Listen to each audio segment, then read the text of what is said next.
The Formula One season comes down to one final race. Abu Dhabi's Yas Marina circuit will host the championship decider this weekend, and three drivers still have a mathematical chance at the title. Lando Norris leads with 48 points. Max Verstappen sits 12 points behind on 396. Oscar Piastri trails by 16 points with 392. After 23 races across 9 months, everything will be decided under the lights of Yas Marina. This is a three-way fight, but realistically, it's between Norris and Verstappen. Piastri would need a perfect result combined with disasters for both his rivals. The real battle is between the McLaren driver leading the championship and the Red Bull driver who spent the entire second half of the season clawing back what looked like an insurmountable deficit. In August, Verstappen was 104 points behind Piastri. Now he's within striking distance of the title. The Yas Marina circuit is 5.281 km long with 16 corners. It underwent significant changes 4 years ago, made faster and more flowing with the length slightly reduced to improve overtaking. The most notable section for passing is the 1.2 km straight between turns 5 and 6. That's where most overtaking happens, and where strategy and tire management will play a crucial role. The circuit features a good mix of corner types. There are high-speed sections that test aerodynamic efficiency and low-speed corners that demand mechanical grip and traction. Turns 10, 11, and 12 are particularly challenging. Drivers have to brake hard going into that sequence, generating heavy lateral loads on the car. The final sector is all about traction. Getting power down out of the slower corners is critical for lap time, and that puts stress on the rear tires. The track surface is made with aggregate imported from England, providing medium levels of grip and abrasiveness. This year, the surface was redone from turn 1 to turn 4 to smooth out bumpy sections. As with all night races, temperatures will drop significantly between sessions. Track conditions change depending on when cars are on track, and the amount of rubber laid down by support races, including Formula 2, will affect grip levels throughout the weekend. Pirelli is bringing the C3, C4, and C5 compounds. Degradation at this track is thermal in nature, generally worse on the rear tires because of the traction demands in the final sector.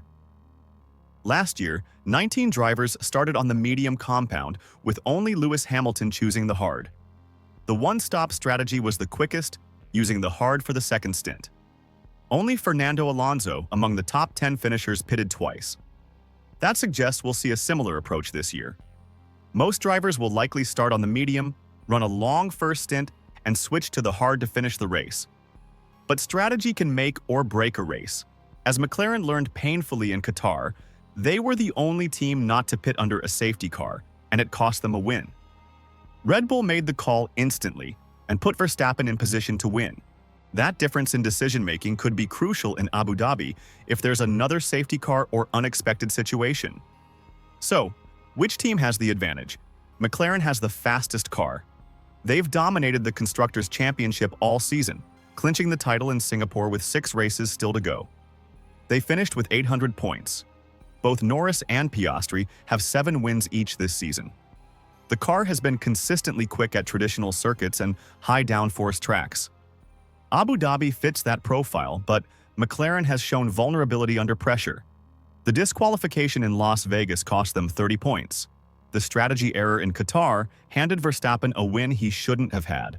Those 2 mistakes in consecutive races shrunk Norris's championship lead from what should have been over 40 points to just 12. The pressure is immense. This is McLaren's first real shot at the Drivers' Championship since Lewis Hamilton won in 2008. Most of the current team hasn't experienced a title fight. Team principal Andrea Stella has worked with Michael Schumacher, Kimi Raikkonen, and Fernando Alonso in the past, but the rest of the organization is relatively inexperienced in these situations. Red Bull, on the other hand, has been here before. They've won the past 4 drivers' titles. They know how to handle pressure and execute when it matters. And crucially, they have nothing to lose. Nobody expected Verstappen to be in this position.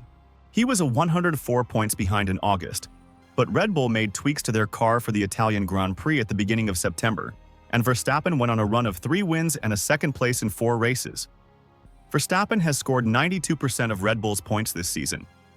His teammate Yuki Tsunoda has been nowhere near him and offered no help whatsoever in the title campaign. Red Bull has dropped Tsunoda for next season as a result. That means Verstappen has been fighting this battle alone. Despite that, he's still in contention. That speaks to both his talent and Red Bull's ability to maximize every opportunity. Mercedes is not in the title fight, but George Russell has won 2 races this season and will be competitive in Abu Dhabi. If he qualifies well and gets a good start, he could be a factor in the championship battle. A Mercedes between Norris and Verstappen could change the dynamics of the race. The track characteristics favor McLaren slightly. It's a high downforce circuit with a mix of corner speeds, and McLaren has been the benchmark on those types of tracks all season. Red Bull has been more competitive on circuits with a predominance of high-speed corners like Japan, Saudi Arabia, and Imola.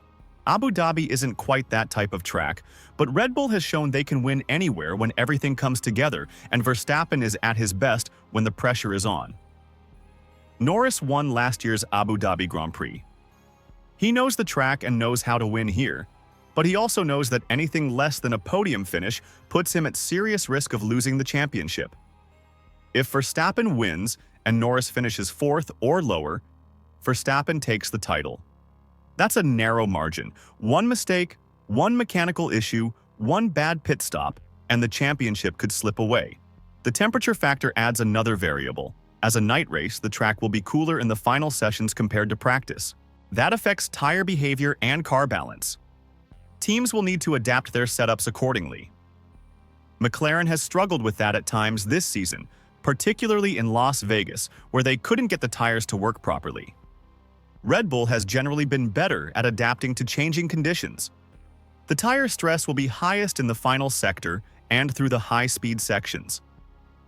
Rear tire degradation will be the limiting factor for most teams. Managing that degradation while maintaining pace will determine who can run longer stints and who needs to pit earlier. Verstappen has been excellent at tire management throughout his career. Norris has improved in that area, but has had moments where he's pushed too hard and worn the tires out. Compared to other tracks on the calendar, Abu Dhabi is most similar to circuits like Bahrain and Shanghai. It's a modern facility with a mix of corner types and long straights.